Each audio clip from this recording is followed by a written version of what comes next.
Hello everyone, welcome to our study forum. आज हम discuss करने वाले हैं संविधान का ऐतिहासिक पृष्ठभूमि, हिस्टोरिकल बैकग्राउंड। हम देखते हैं कि संविधान का निर्माण किस प्रकार हुआ, ब्रिटिश शासन से लेकर क्राउन का शासन और आज़ादी तक 15 अगस्त 1947 तक किन किन कालखंडों में किन किन अधिनियम, चार्टर के माध्यम से संविधान का निर्माण हुआ। अब हम देखते हैं कि ऐतिहासिक पृष्ठभूमि में भारत में ब्रिटिश ईस्ट इंडिया कंपनी 1600 ईस्वी में व्यापार करने के माध्यम से भारत में आए, जो कि ब्रिटेन में महारानी थी एलिजाबेथ प्रथम। इन्हीं के माध्यम से चार्टर द्वारा भारत में इनको व्यापार करने की अनुमति दी गई। हम ऐतिहासिक पृष्ठभूमि को दो भागों में डिवाइड करके देखेंगे। एक को कंपनी का शासन 1773 से लेके और 1858 तक, और सम्राट का शासन, जब भारत में ब्रिटिश कंपनी का जो शासन था वो ब्रिटिश कंपनी के पास न रहकर डायरेक्ट ब्रिटिश सम्राट या महारानी के अधीनस्थ हो गया, उसको हम देखेंगे 1858 से लेकर 1947 तक। और भारत 26 नवंबर 1949 को भारत का संविधान बनकर तैयार हुआ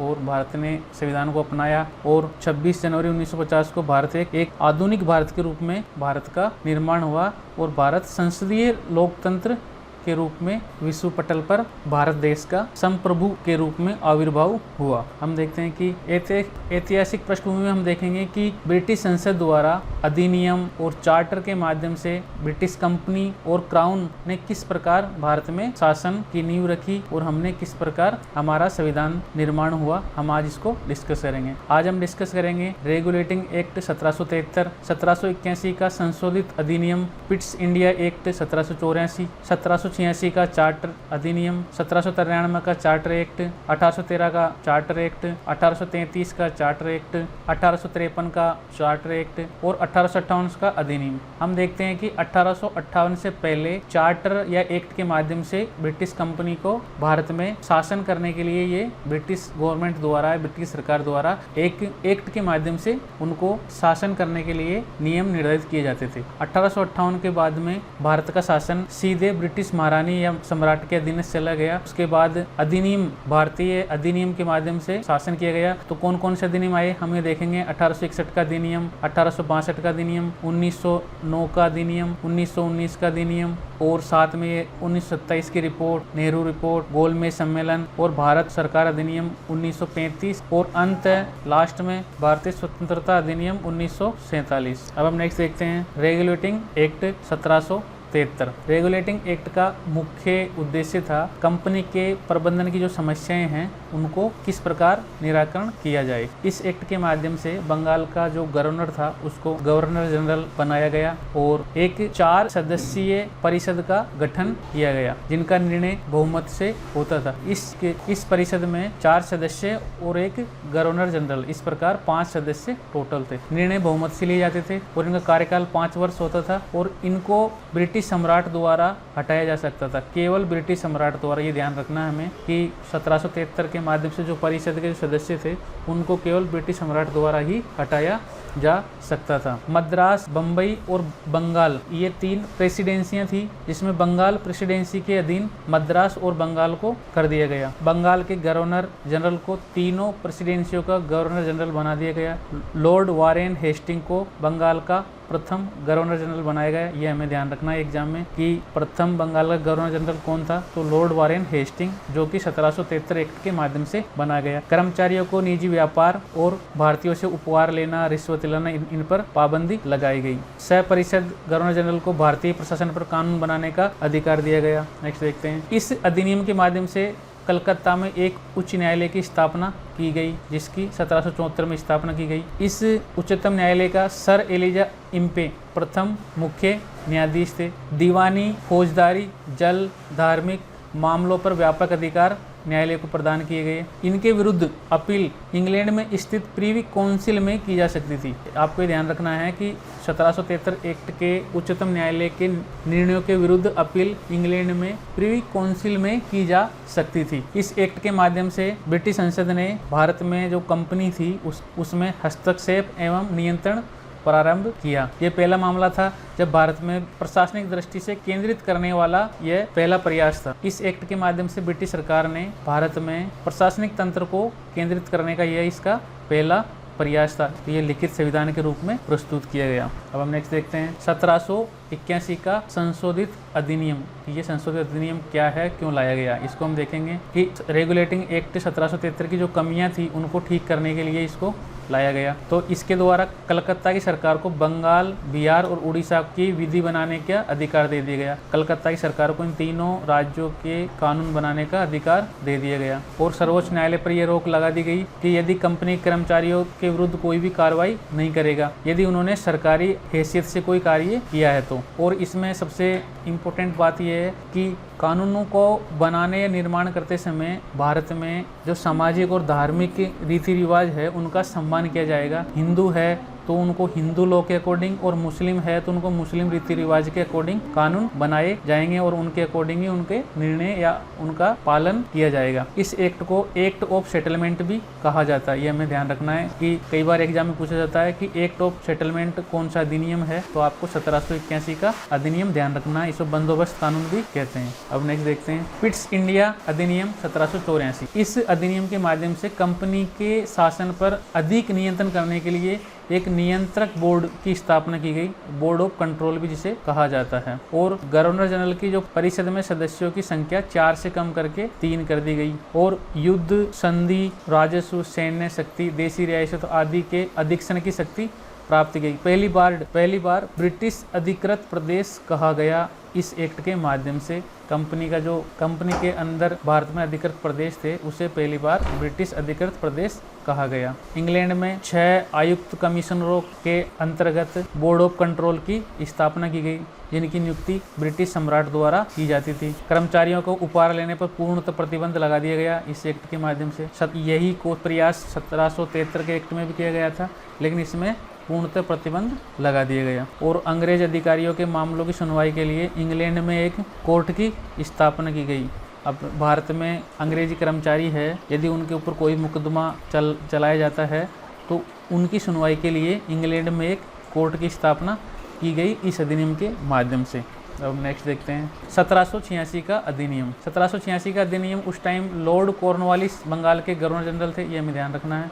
और साथ ही विशेष परिस्थितियों में वीटो पावर यानी निर्णयों को रद्द करने की शक्ति गवर्नर जनरल को दी गई। कई बार एग्जाम में पूछा गया है कि किस अधिनियम के माध्यम से गवर्नर जनरल को वीटो पावर का अधिकार दिया गया, तो हमें ये ध्यान रखना है 1786 का एक्ट या अधिनियम। और गवर्नर जनरल को कमांडर इन चीफ की शक्तियां भी दी गई। सेना का उसे सेनापति भी बनाया गया, यानी सेना इसके अंडर में की गई। अब हम देखते हैं कि 1773 का चार्टर एक्ट, इसमें कंपनियों कार्यों और संगठन में सुधार के लिए ये लाया गया। ये 20 वर्ष के लिए लाया गया था। और अब बोर्ड ऑफ कंट्रोल के सदस्यों का वेतन भारतीय कोष से दिया जाने लगा। अब गवर्नर जनरल को बॉम्बे और मद्रास प्रेसिडेंसियों की सरकारों के ऊपर और अधिक नियंत्रण करने की शक्ति इस एक्ट के माध्यम से दी गई। अब हम नेक्स्ट देखते हैं 1813 का चार्टर एक्ट। लॉर्ड वेलेस्ली इस टाइम गवर्नर जनरल थे। इस एक्ट के माध्यम से भारत में कंपनी के व्यापार का एक अधिकार को समाप्त कर दिया गया, किंतु चीन और चाय के साथ व्यापाराधिकार बना रहा। इस एक्ट के माध्यम से जो कंपनी का भारत में व्यापार का एकाधिकार था उसको समाप्त कर दिया गया, साथ ही चीन और चाय के साथ ये व्यापार बनाए रखा। इस एक्ट के माध्यम से ईसाई मिशनरियों को भारत में धर्म प्रचार की अनुमति दी गई। कई बार पूछा गया एग्जाम में कि भारत में कौन से एक्ट के माध्यम से ईसाई मिशनरियां धर्म प्रचार के लिए आए गए, तो हमें ध्यान रखना है 1813 के एक्ट को। साथ ही शिक्षा के लिए प्रतिवर्ष 1 लाख रुपए खर्च करने का निर्देश दिया गया भारतीयों के लिए। पहली बार भारत में ब्रिटिश कंपनी द्वारा शिक्षा के क्षेत्र में प्रतिवर्ष 1 लाख रुपए खर्च करेगी, किंतु यह व्यवहार में लागू नहीं हुआ। कंपनी को 20 वर्ष के लिए व्यापार करने का अधिकार दिया गया। साथ ही स्थानीय सरकारों को व्यक्तियों पर कर लगाने की अधिकृत किया गया कि स्थानीय सरकार व्यक्तियों पर कर लगाया जा सकता है। यदि भुगतान नहीं करते हैं दंड का प्रावधान भी था। अब नेक्स्ट देखते हैं 1833 का चार्टर एक्ट। इस एक्ट के माध्यम से जो पूर्व में चाय और चीन के साथ एकाधिकार था उसको समाप्त कर दिया गया।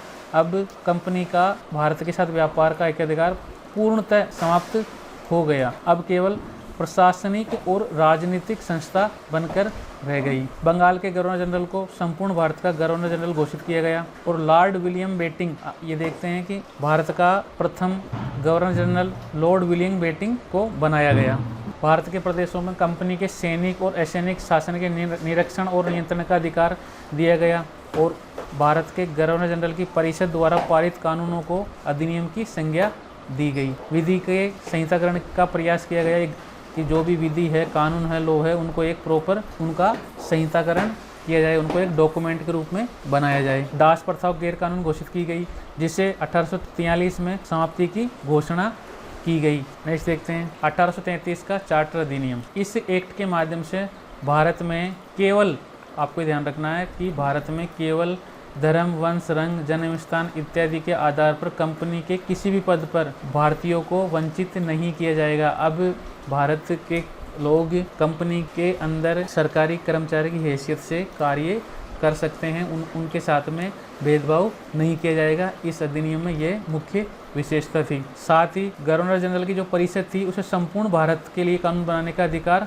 दिया गया। पूर्व में बम्बई और मद्रास के परिषदों कानून का जो अधिकार था उसको समाप्त कर दिया गया। भारत में शासन का केंद्रीकरण शुरू हुआ। विधियों के संहिताबद्ध करने के लिए आयोग का गठन किया गया और उसके प्रथम अध्यक्ष लॉर्ड मैकाले बनाए गए। नेक्स्ट देखते हैं हम 1853 का चार्टर एक्ट। 1853 का चार्टर एक्ट यह ब्रिटिश काल इतिहास में अंतिम चार्टर एक्ट था। इसके बाद में भारत शासन अधिनियम कहा जाने लगा। उस time Lord Dalhousie governor general थे। इस एक्ट में भारतीयों की ओर से कंपनी के शासन समाप्ति की मांग की गई। इसके बाद 1857 का विद्रोह हुआ और भारत का शासन कंपनी के जो अधीन था अब ब्रिटिश सम्राट के अधीन हो गया 1858 के माध्यम से। ब्रिटिश कंपनी के अंतर्गत यह अंतिम चार्टर एक्ट था। इस एक्ट के माध्यम से सिविल सेवकों भर्ती के चयन के लिए खुली प्रतियोगिता यानी ओपन, कोई भी भारतीय अब सिविल सर्विस के लिए चयन किया जा सकता है यदि वह योग्यता रखता है। तो भारतीय नागरिकों के लिए भी ये व्यवस्था खोल दी गई। अब सिविल सेवकों के पद पर भारतीय नागरिक भी जा सकते थे। 1854 में भारतीय सिविल सेवा के लिए एक मैकाले समिति बनाई गई। कई बार एग्जाम में पूछा गया है कि मैकाले समिति किस अधिनियम के माध्यम से बनाई गई, तो हमें ध्यान रखना है 1853 के एक्ट के माध्यम से मैकाले समिति बनाई गई जो कि सिविल सेवा से संबंधित थी और प्रतियोगी परीक्षाएं की व्यवस्था की गई। गवर्नर जनरल की परिषद के विधायक कार्य और प्रशासनिक कार्य यानी कानून बनाने के कार्य और कानूनों का क्रियान्वयन करने के कार्य दोनों को अलग किया गया इस एक्ट के माध्यम से। इंग्लैंड में एक विधि आयोग की स्थापना की गई भारतीय विधि आयोग की रिपोर्ट पर विचार करने के लिए। नेक्स्ट देखते हैं प्रथम बार केंद्रीय विधान परिषद में स्थानीय प्रतिनिधित्व प्रारंभ किया गया। इस एक्ट के माध्यम से पहली बार जो केंद्रीय विधान परिषद थी उसमें स्थानीय स्तर पर स्थानीय स्तर है उनके लोगों को इसमें प्रतिनिधित्व दिया गया। परिषद के 6 सदस्यों में से 4 सदस्यों का चुनाव बंगाल, मद्रास, बम्बई और आगरा के स्थानीय प्रांतीय सरकारों द्वारा किया गया। यह भारत में ब्रिटिश कंपनी के अधीन शासन व्यवस्था थी जो कि एक्ट के माध्यम से भारत में उन्होंने शासन किया। 1773 के रेगुलेटिंग एक्ट से लेकर और 1853 के एक्ट। अब हम नेक्स्ट जो हमारा वीडियो लेक्चर होगा उसमें हम डिस्कस करेंगे 1858 ब्रिटिश सम्राट के अधीन शासन से लेकर 1947 तक भारत स्वतंत्रता अधिनियम तक का। ओके, मिलते हैं नेक्स्ट वीडियो में।